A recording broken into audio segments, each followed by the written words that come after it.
Daniel Padilla, inabangan ng mga tagahanga, bagong leading lady, boto ang ina na si Carla Estrada.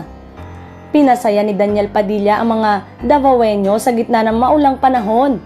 Kasama si Daniel sa mga guest sa pagkakaisa concert sa Davao del Norte nitong June 7. Dinagsa naman ng mga solid supporters ni Daniel ang Davao del Norte Sports and Tourism Complex para suportahan siya. Ilang video rin ni Daniel ang ipinost sa social media ng mga nagmamahal sa kanyang fans. Marami ang nakamiss sa aktor at umaasa na tuloy na nilang mapapanood ang kanilang idolo. Marami rin sa mga fans si Daniel Padilla ang nagsasabing si Atasha Mulak ang gusto nilang maging kapalit ni Catherine Bernardo bilang ka-love team ng kanilang idolo.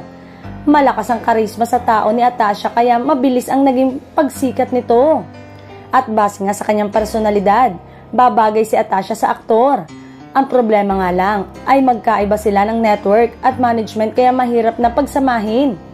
May ilang netizen naman na nagpapayo kay Daniel na wag nang kumuha ng ka-love team at mag-solo na lang sa mga project na gagawin. May bagong serye kasi si Daniel kung saan makakasama niya ang ilang sikat na action star. Mapapaiba na ang dati niyang role na ginagampanan ng karamihan ay rom-com. At this point of his life, kailangan umano ni Daniel Padilla ng isang malaking pagbabago upang sumiglang muli ang kanyang karir.